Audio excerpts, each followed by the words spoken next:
प्रदूषण पर आप दोधारी तलवार पर खड़े हैं, मैं देता हूं। पराली पर आपका क्या स्टैंड है? बुल्लर साहब, मैं दूंगा। पंजाबी भाषा पर सब दिल्ली पे के सब पे।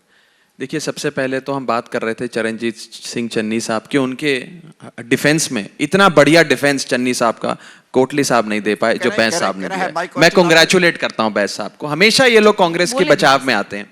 अब ये मैं सारे सवालों का जवाब दूंगा अंजना जी। ये बताएं, नरेश गुजराल साहब इनके राज्यसभा एमपी हैं, आपके चैनल पर बहुत आते हैं। 2017 के इलेक्शंस के बाद नरेश गुजराल साहब ने शायद आप ही के चैनल पे एक बयान दिया था कि भाजपा ने और अकाली दल ने क्लिनिकल प्रिसिशन से अपना वोट कांग्रेस को ट्रांसफर किया था 2017 के इलेक्शन में, ताकि आम आदमी पार्टी हार जाए। अब रुक जाइए, शांत हो जाए। सर, ऐसा है कि आपने भी अपने मन की बोली ना, ये क्या बातें हो रही हैं? आपने अपने मन की बोली।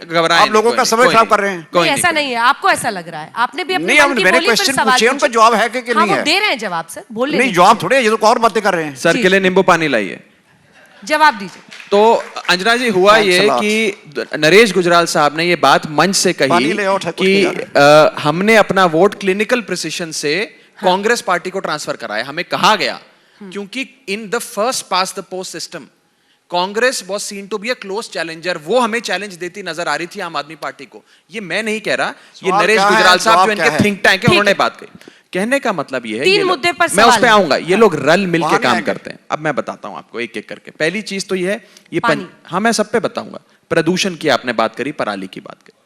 अरविंद केजरीवाल जी ने प्रेस कॉन्फ्रेंस कर दिल्ली में भी और पंजाब में भी कहा था कि हम प्रदूषण और पराली के प्रॉब्लम को सॉल्व करेंगे।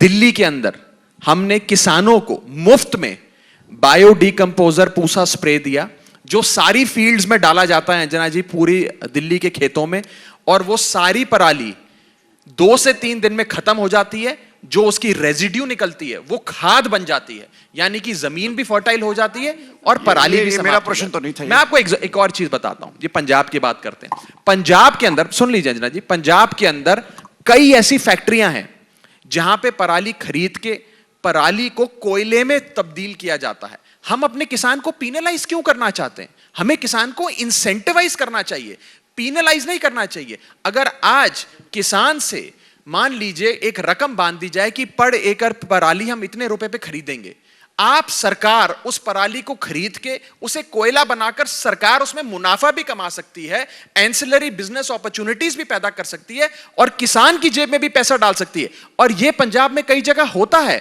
लेकिन क्योंकि पंजाब की सियासत में प्रदूषण कभी मुद्दा नहीं बना, इन्होंने चाहे कैप्टन साहब की सरकार, आपराधिक होगा या नहीं होगा सर? पराली जलाना आपराधिक होना, मैं तो कह रहा हूं पीनलाइज नहीं, इंसेंटिवाइज करना चाहिए। सवाल ही नहीं उठता। अगर किसान पराली जलाता है, एक मिनट, अगर किसान, आपने सवाल पूछा, अगर किसान पराली जलाता है, आपको लगता है कि वो अपनी खुशी से जलाता है?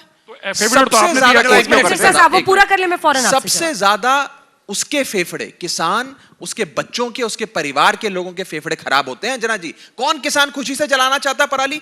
लेकिन यह सरकार की जिम्मेदारी है एक पॉलिसी इंटरवेंशन करके सारी पराली खरीदे। अगर आप कहें कि मान लीजिए 50,000 रुपए में हम पर एकड़ पराली खरीदते हैं, या कोई भी एक रकम आप इंश्योर करें, वो सारी पराली खरीद के आप उसे एनर्जी में कन्वर्ट कर सकते हैं। और एनटीपीसी जैसी कंपनियां कोयले खरीदने के लिए बैठी हैं, कोई कोयला बनाकर तो दे उनको खरीदने के लिए। पंजाब में कई जगह यह होता है, बहुत सारे किसान हैं जो इससे लाभ भी ले रहे हैं, लेकिन एक सरकारी इंसेंटिव चाहिए। इधर बोले तो दिल्ली के नुकसान, इधर बोले तो पंजाब में नुकसान। दिल्ली में भी यही बोलता हूं, मैं तो दिल्ली में भी ये बोलता हूं हर बारी आपके चैनल में मेरी पुरानी फोटोज उठाकर देखिए। ठीक है, बाकी दोनों इश्यूज पर पानी, सुन लीजिए, ये तो अफवाह फैलाते हैं ना कि एफिडेविट दे दिया इन्होंने, ये सब झूठ है। ये एफिडेविट दे दिया पंजाबी, ये तो प्रोपेगेंडा का कोई जवाब नहीं होता। लेकिन पराली के बारे में मैं आज फिर ठोक के कह रहा हूं आपके चैनल पे, आप मेरी पुरानी फुटेज भी देखिएगा, किसान को पीनलाइज करना, प्रताड़ित करना इसका समाधान नहीं है। इंसेंटिवाइज कर उसकी जेब में रकम डालना इसका समाधान है, जो सरकारें कर सकती हैं। राजनीतिक इच्छा शक्ति नहीं है, जो भगवंत मान और अरविंद केजरीवाल की सरकार दिखाएगी। पानी के इशू पर जो उनका सवाल था, और पंजाब के स्कूल्स में, ये प्रोपेगेंडा है, इसका कोई जवाब नहीं है। ये तो प्रोपेगेंडा झूठ है, ये झूठ है कि पंजाब आपने उसका चेयरमैन हटा के बिठा दिया, वो जवाब, ये सब झूठ है इनका। प्रोपेगेंडा का जवाब नहीं होता। लेकिन मैं एक बात जरूर कह देता हूं, देखिए अकाली दल को आप बड़ा समय दे रही हैं। अकाली दल इस बार 10 सीटें भी नहीं ला रहा है।